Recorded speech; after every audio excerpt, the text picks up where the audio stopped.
Vous avez dû le remarquer par vous-même. Il y a plein de gens sur les réseaux sociaux qui font des avatars avec des IA ou AI en anglais, Artificial Intelligence. Ils utilisent différentes applications, ils mettent leurs photos et puis ça leur ressort plein de leurs avatars dans des styles différents. Avant, c'était les dessinateurs qui arrivaient à faire ce genre d'images avec beaucoup d'années d'apprentissage, d'expérience et avec beaucoup de pratique, ils arrivaient à réussir ce genre de choses-là. Mais maintenant, rien qu'avec une image, tu le donnes à une IA et puis elle arrive à te ressortir ça en juste quelques secondes. Pour le grand public, c'est du pain béni. C'est quelque chose qui attire les bras ouverts parce que c'est amusant et puis en plus, il y a une trend en particulier sur TikTok que j'ai vu.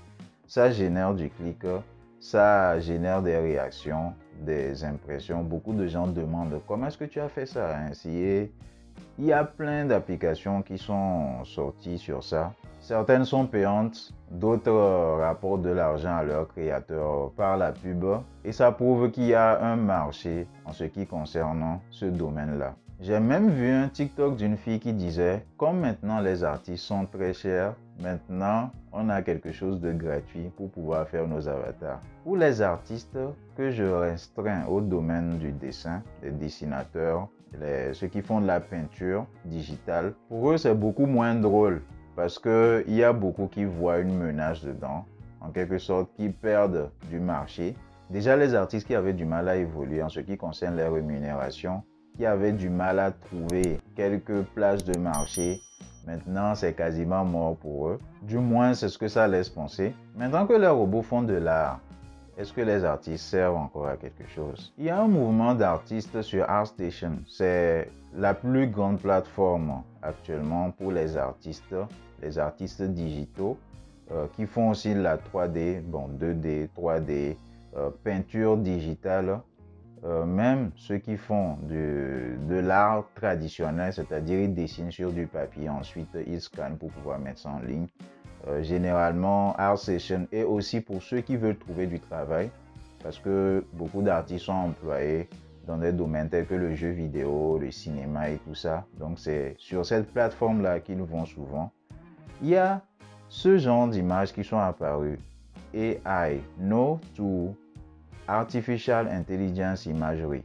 Pour protester contre ce qui se passe, ce qu'il faut comprendre, ce que le grand public ne sait pas, c'est que l'intelligence artificielle, tout ce qui est créé au fait, ce n'est pas de la magie, ça ne vient pas de n'importe où. Pour qu'une intelligence artificielle puisse faire de l'art, il faut qu'on prenne des images, il faut qu'on l'entraîne. Et on l'entraîne avec des images créées par d'autres artistes, par des vrais artistes. Et l'intelligence artificielle prend toutes ces images-là pour essayer de créer quelque chose.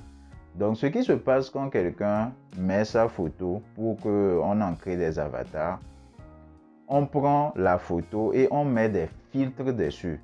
Donc, beaucoup de gens connaissent les filtres sur les réseaux sociaux. C'est à peu près, de façon simplifiée, pas très exactement, mais de façon simplifiée ce qui se passe. Et on met des filtres en fonction des styles des artistes. Donc, on prend tel artiste, on l'entraîne, son style dans l'intelligence artificielle, on prend un autre, on entraîne son style, et ainsi de suite. Donc, tous les artistes avec leur style. Maintenant, là où que les artistes ne sont pas contents, ce pourquoi ils protestent, c'est que c'est fait sans leur accord. On ne leur a pas demandé leur autorisation. On a juste pris leurs images, leurs créations, qu'on a introduit dans ce genre de système-là pour pouvoir générer ce genre de choses. Et maintenant, les créateurs de ces intelligences artificielles, eux, ils s'en fichent. Tout ce qui les intéresse, c'est le capitalisme, c'est se faire de l'argent. Ce qui fait que les artistes donnent à récupérer leurs œuvres, ne perçoivent aucun revenu sur ça. Mais en tant qu'artistes, ce n'est pas ce qui les dérange. Les artistes ont un certain ego, ils ont une certaine fierté. Si quelqu'un pique leur style, ça les dérange, mais pas comme les intelligences artificielles. Parce que là, on se dit que la personne a fait des efforts, la personne a appris, a pris du temps. Et généralement, en tant qu'artiste, on commence par copier ce qu'on aime bien et après on développe son propre style. Ça prend du temps, ça prend beaucoup d'apprentissage. Et là, au moins, on a en face des vrais êtres humains qui, des fois, se rencontrent à des conventions, qui discutent et qui se montrent leurs œuvres et tout ça. Donc, ça fait que il y a une certaine communauté qui se bâtit et qui fait qu'on évolue de cette façon. Mais l'intelligence artificielle, on prend juste ton image et puis on prend pour les autres et en quelques secondes, on te génère quelque chose. Et le pire, c'est qu'il y a certains malins qui ne sont même pas de vrais artistes, qui prennent tout ça pour publier sur ArtStation et ils disent que c'est eux les créateurs.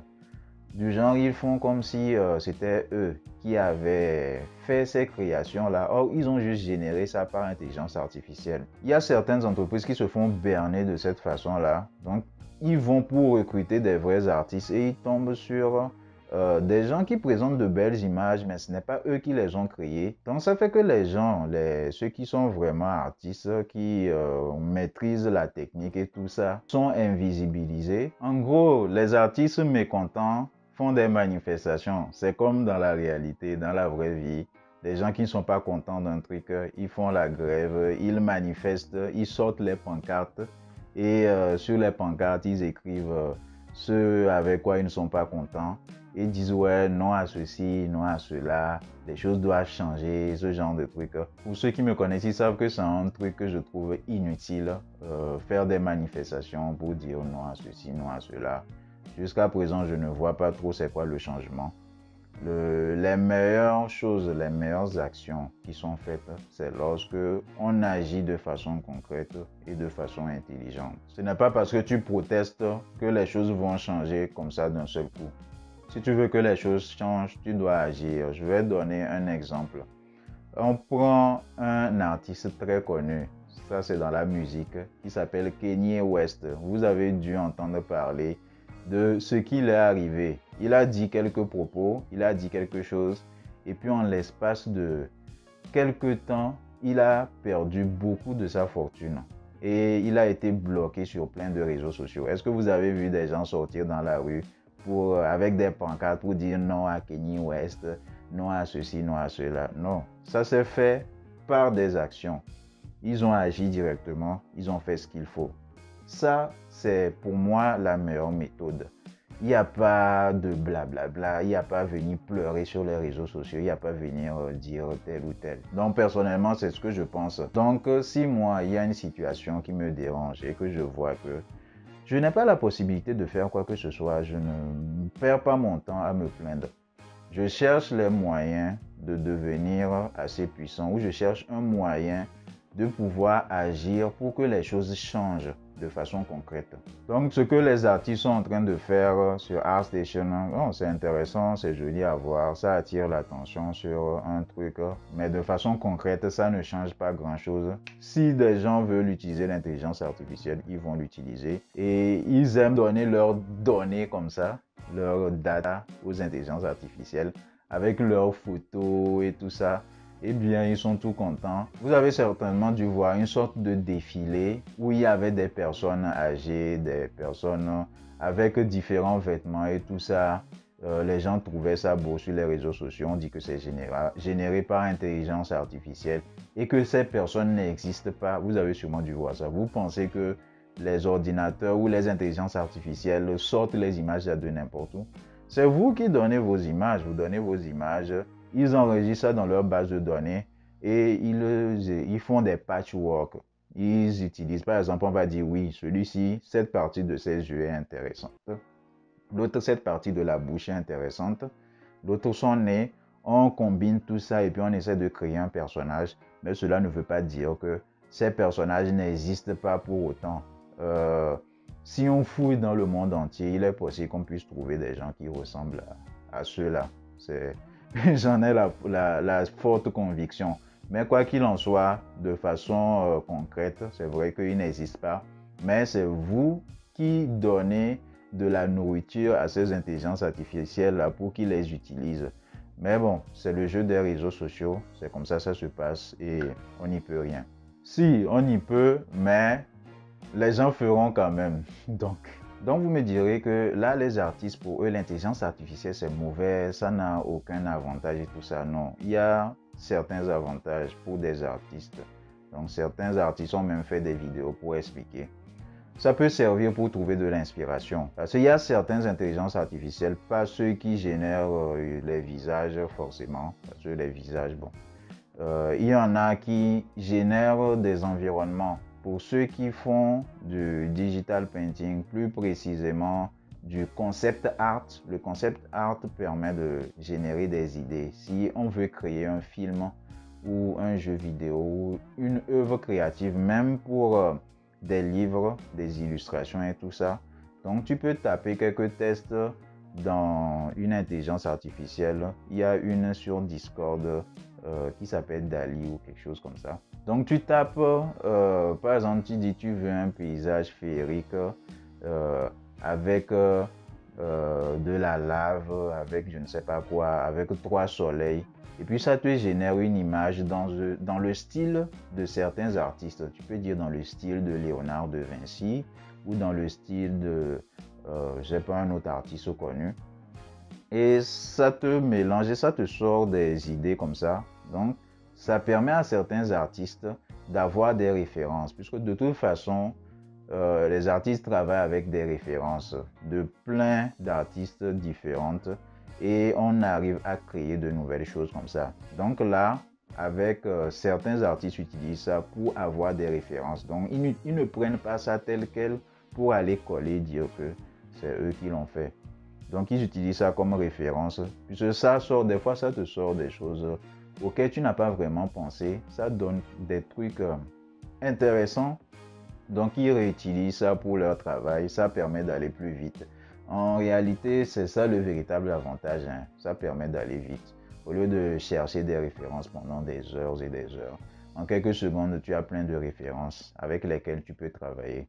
En conclusion, les intelligences artificielles font déjà partie du monde. Les gens l'utilisent. Le domaine auquel on n'aurait pas imaginé que ça soit applicable, c'est-à-dire l'art. L'art, c'est quelque chose qui demande de l'imagination, qui demande des émotions. On n'aurait pas imaginé que ça soit fait de façon, bon, pas qu'on n'aurait pas imaginé, mais on n'aurait pas pensé que des gens aient l'idée de pouvoir utiliser ce domaine-là pour faire ce genre de choses. Mais bon, ça se fait déjà. On est obligé de faire avec, de s'adapter. Il y a déjà plein de métiers qui ont disparu. Il y en a de nouveaux qui sont créés. Donc les artistes vont devoir évoluer. Maintenant, je fais essentiellement de la 3D. De la 3D que je réutilise pour l'impression 3D, pour avoir quelque chose de physique, quelque chose de concret. Parce que j'ai compris avec le temps que quand tu as quelque chose de uniquement digital, les gens, du moins le public que je vise, j'ai compris qu'ils n'y accordent pas vraiment de l'importance. Pour eux, quand ils voient quelque chose de digital, ils ne voient pas l'effort qui est fait derrière. C'est comme si on avait utilisé juste des ordinateurs pour faire des trucs. Or, ça demande du travail, comme vraiment travailler sur du papier, utiliser la peinture et tout ça. Ça demande ce travail-là, cette réflexion. Et ça demande aussi de la technicité qu'on prend du temps à apprendre, mais ils ne voient pas ça. Donc, c'est pour ça que je me dirige maintenant vers quelque chose de concret. Donc, quand tu as une figurine concrète, quand tu fais tout ce processus-là, les gens arrivent à voir, oh, c'est ce qu'il a fait de façon digitale là, qui permet d'obtenir ça. Et là, vraiment, les gens perçoivent de la valeur. C'est ce que je fais. Vous pouvez voir mes précédentes vidéos. Sur Instagram, je poste un peu plus régulièrement. Sur YouTube, ça fait un petit moment. Et pour terminer, je dirais, les artistes ne vont pas disparaître. Ils vont s'adapter. Portez-vous bien. Bonne fin d'année 2022. Et à la prochaine. Ou pas. Ciao, ciao.